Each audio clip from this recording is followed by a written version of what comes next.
Hey there, Georgie here with Ukraine Matters. We have a lot of really big news to talk about, and to be honest, I should be making a separate video for each and every one of them, but the time is limited. So, in this video, I will cover the top two that I think are the most important, and about the rest, we're going to cover in the coming days. Specifically, I want to address the topic of potentially JD Vance and Witkoff going to Kremlin to essentially propose Russia to officially recognize the territories of Ukraine. This is a non-starter, and again, we're going to talk about it separately. Just to kind of get you in an understanding why this is not as important, I'm just going to quote you. Putin never thought that I will come to this, but here I am. So Putin says recently, when Ukrainian troops withdraw from the territories they hold, then we will cease hostilities. If they don't leave, we will achieve this by military means. Basically, Putin is not ready for negotiations. He is not ready for any kind of peace. So all of these delegations to Russia, it's all, once again, political theater. So instead, let's focus on the things that actually matter. Things are not looking too good for our King Midget Putin here. One of the news that you guys have been telling me and writing me about is that Russia started using gold reserves to cover their budget needs. And for some reason, my brain is absolutely blanking out on this one. I thought what we were talking about is the National Wealth Fund of Russia that only has about $40 billion of gold reserves in it, because it didn't even click into my mind that Russia would be crazy enough to start spending their central bank gold reserves that are there just to ensure stability of the ruble. Yet, no, this is exactly where we are. And if we're talking about gold reserves, then gold reserves is basically when you were building a house, your granddad used some of the gold bars to put it into the fundament for the whole house. So when you start selling the gold reserves, it's basically you're taking a pickaxe and start chipping in at the house's fundament. This does not really say to investors or any people that want to do any business with Russia that anything is stable and orderly. It is still something that is worth evaluating about how long Russia can sustain its economy by using gold reserves, despite the fact that it's a really, really bad idea. In realistic terms, with the Russian number of gold reserves, they can sustain their economy for about 3 years. And we need to understand that it's very different from having an economy that would be sustained by other means for 3 years. It means after 3 years, Russia is pretty much broke. Like at that moment, stating and like Russia a state question mark would be the right question to ask, because a state without gold reserves that's not a state. The actual panic button has been pressed now, and the trigger for that panic button when the alarms are going to start ringing is going to be next year. If Russia by the end of the next year will not stop the bleeding of their gold reserves, that is like done. But things are also not going that well for Russia also on the front line. Every time we read articles, we find headlines about Ukraine being pushed to a breaking point, that Russians are taking over.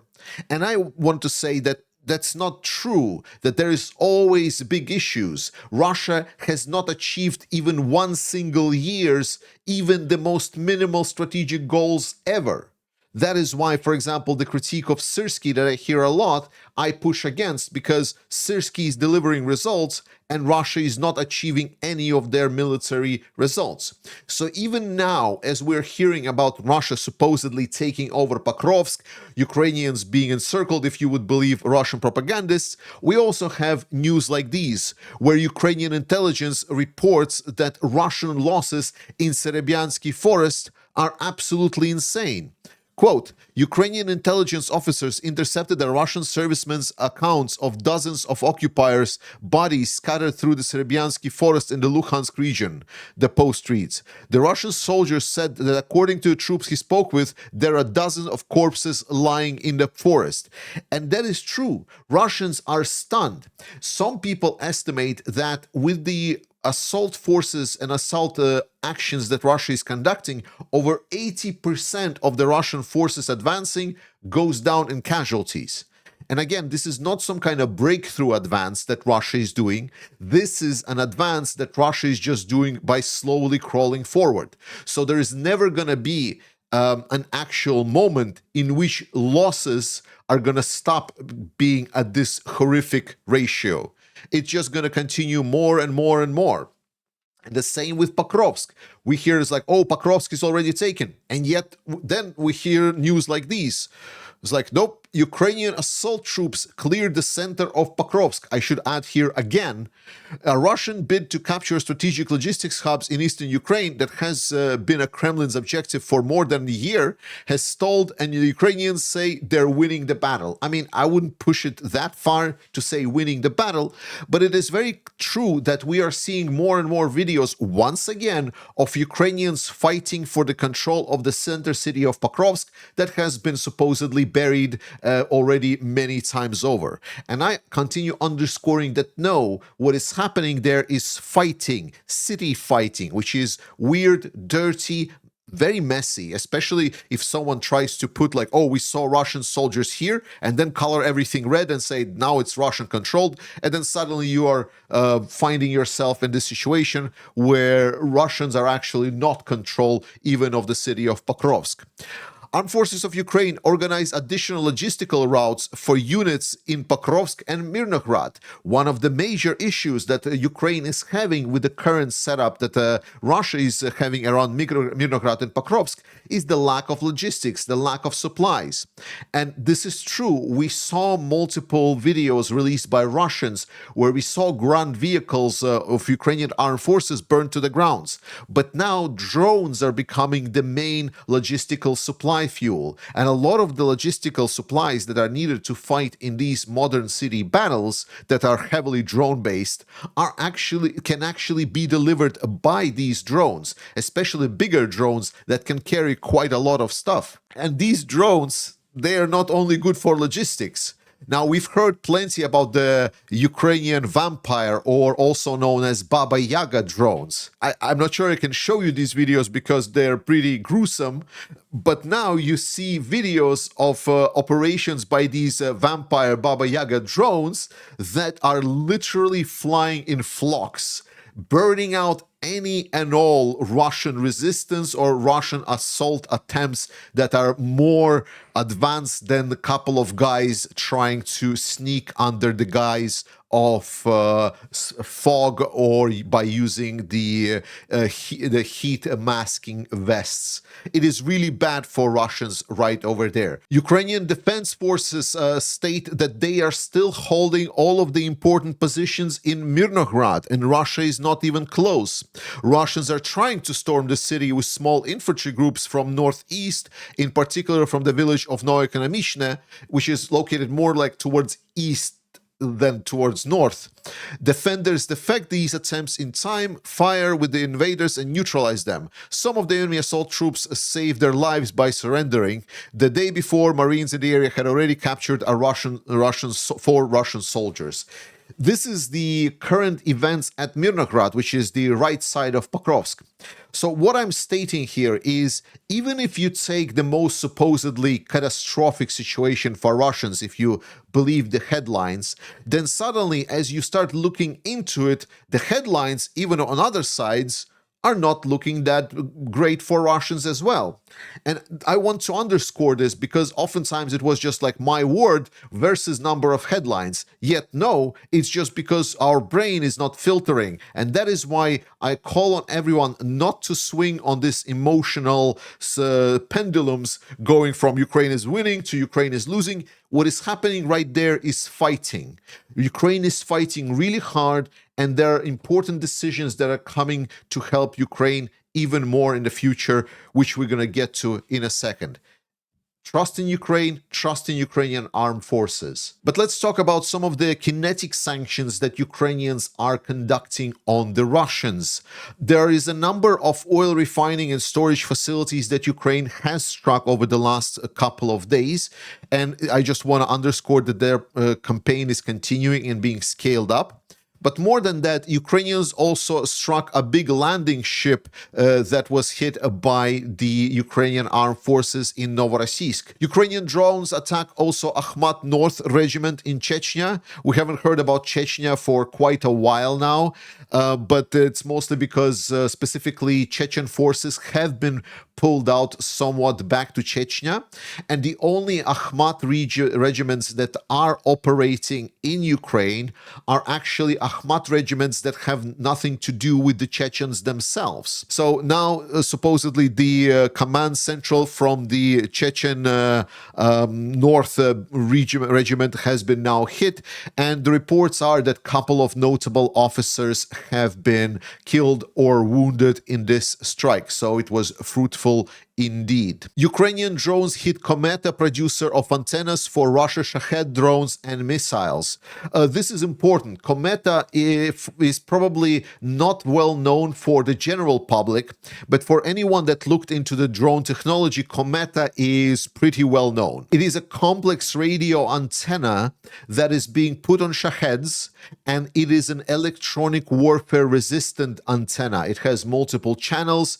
It has the specific protection needed to make Shaheds electronic warfare resistant. So this is the technology that is allowing Russians to fly the Shahed drones and make them electronic warfare resistant. So really good catch by the Ukrainians. Russia tested their latest and newest ICBM Sarmat, and it failed. It failed miserably. Russia has been trying to make their new ICBMs fly for a while now. Their program has been ongoing for many decades.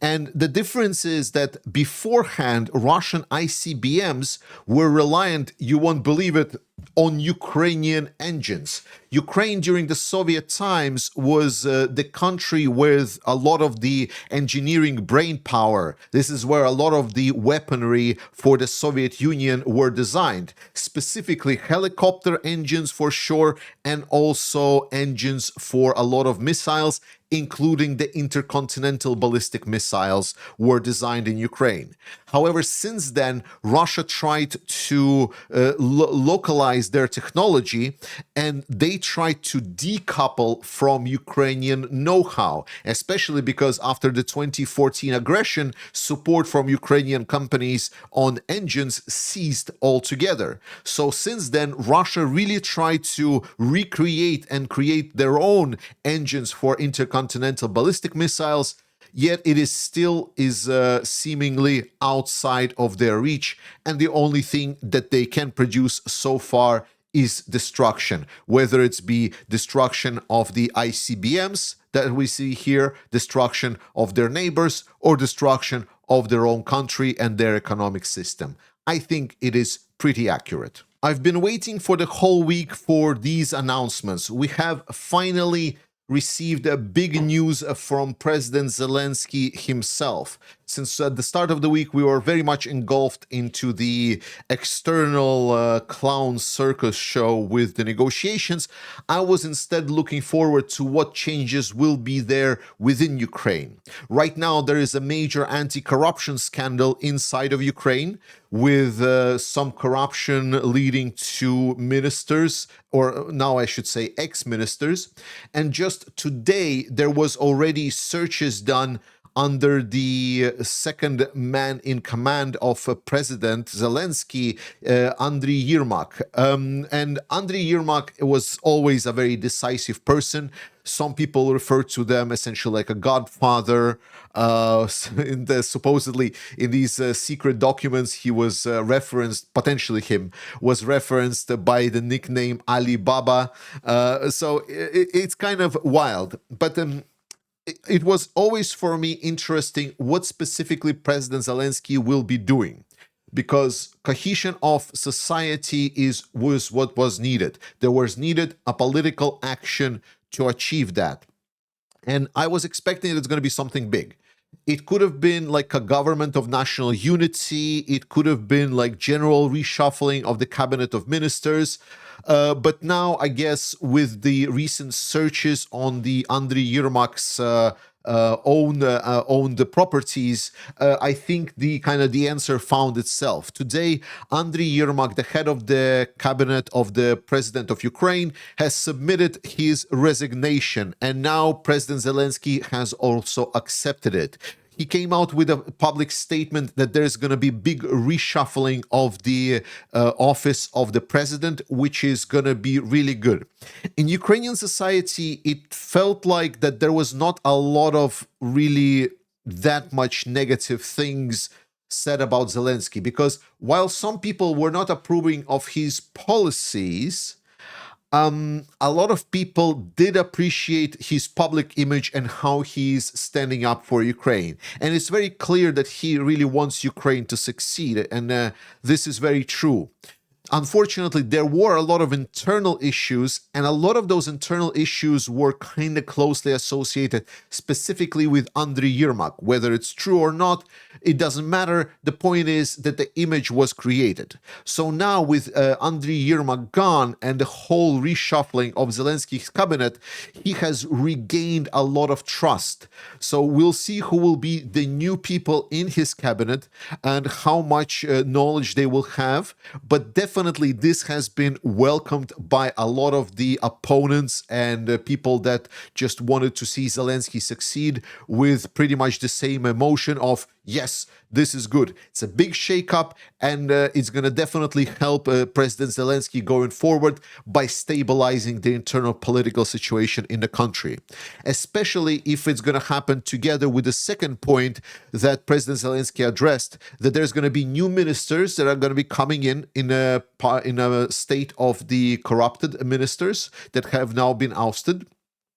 And there's going to be a big push for the budget, and seems that there's going to be a lot more work done with other parties rather than before, which is always welcome, especially in these crisis situations. I believe these first two steps will really help elevate the Zelensky's positions and will help stabilize the political situation in Ukraine. Third, he spoke with the security services of Ukraine and asked them to carry out assessments of the situations in the regions. Right now, there is a lot of regional politicians that are really misusing a lot of the things that are happening in a country, and there are suspicions that they might be working with Russia, and there might be as much corrupt as some of these politicians. Because while it is not nice to hear about corruption, it is important to recognize that this corruption case specifically wasn't really uncovered by some kind of a random leak or accidental notebook misplacement, but more than that, it was uncovered by the actual anti-corruption agencies that are now trying to prosecute these corrupt officials. So it was an official agency that was actually working. So the case, that's why I want to call it the anti-corruption case, because uncovering this corruption is the actual job of this agency, and seems to be working. Beyond that, there is also now been assessment released by the European Union on how the Ukrainians are progressing towards integration to EU, and it is very, very good.